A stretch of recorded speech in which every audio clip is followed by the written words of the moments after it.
তুমি ওরে বিয়ে করছো? তোরে বিয়ে করছি যৌতুকের টাকার জন্য, যাতে আমি বিদেশ যেতে পারি। আর যদি মাইনে না নিতে পারো, যৌতুকের টাকা ফেরত দিতেছি, টাকা নিয়ে চলে যা।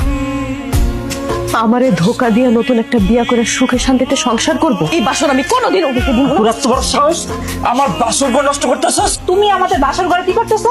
বাইরে হ, বাইরে হ কইতাছি। তুমি না এই বাড়ি ছেড়ে চলে যাও। আম্মা, আপনি আমার চলে যেতে কইতেছেন? তোমার ভালোর জন্যই কইতাছি। আসিল কইছে তোমারে 2 লাখ টাকা দিব, তুমি এই 2 লাখ টাকা নিয়ে যাই অন্য কোথাও বিয়া বসলা। এই টাকাও নিমু না, এই বাড়ি ছেড়ে কোথাও যাবো না। বাড়ি ছেড়ে যখন যাবি না, থাক, এই বাড়িতেই থাক। দয়া মায়া করে এই বাড়িতে থাকতে দেব। বাড়ির সকল কাম কাজ করবি। তুমি যে তোমার আদরের ছোট বউর এত যত্ন করে খাওয়াই দিতেছো, অথচ আমি যে এত কষ্ট করে রান্না করলাম, আমি খাইছি কিনা একটা বার জিজ্ঞাসা তুমি? তোরে জিগাইতে হইব কেন? তুই কি কষি খুকি যে সবকিছু তোর খোঁজ খবর নিতে হইব? এখন এমন সুন্দরী বউ ভাইয়া, আসমারে আমার অবহেলা করিস না। আপনি কি আমার খারাপ লোক ভাবতেছেন? তবে নিয়ম হয়েছে 2 বিয়ে করলে 2 বউরে সমানভাবে ভালোবাসতে হইব।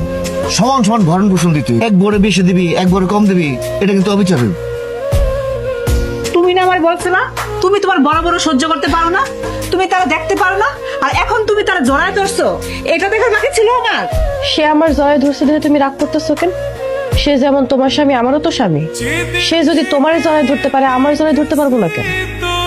আমার সামান্য জড়ায় ধরছে দেখে তুমি এমন রাগ করতেছো, অথচ তুমি আমি থাকার শর্তে বিয়ে করে আমার বাড়িতে পর্যন্ত চলে আইস, তাহলে আমার কেমন লাগতেছে চিন্তা করো। তুমি আজকে রাতে তোমার বড় বড়র সাথেই ঘুমাও, আমি যাই। আরে তুমি রাগ করতেছো কেন? আমি কি জানতাম এটা তুমি না? আমি তো ভাবছি এটা তুমি। এটা যদি আসমা হইতো, আমি কি জীবনে জড়াই ধরতাম? তোমার সাথে আমি ধুমু কেন? তোমার সাথে তুমি ধুও গা। কেন? তুমি দুলে কি তোমার হাত ক্ষয়ে যাইবো? আমার হাত ক্ষয় হোক বা না হোক, আমি তোমার শাড়ি ধুইতে পারবো না। এই বাড়িতে থাকতে হলে বান্দির মতন থাকতে হইব, চুপচাপ সব কাম করতে হইব, বুঝতে পারছস? ছোট বউর শাড়ি দেওয়া তো মামুলিন বিষয়, দরকার হলে তার পা টিপে দিবি, ঘরের সব কাম করবি। সে যদি সন্তুষ্ট থাকে, তাহলে মনে করবি আমি সন্তুষ্ট।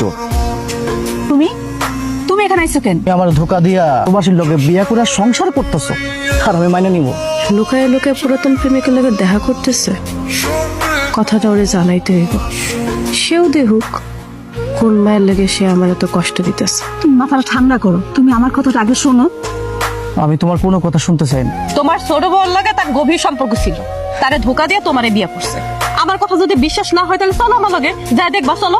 আমি যাবো, তোর কথা যদি মিথ্যা হয়, তোর কপালে দুঃখ আছে কই দিলাম। তুমি বড় বড় কথা শুনে তুমি আমার উপর সন্দেহ করতেছো? এই তোমার ভালোবাসা?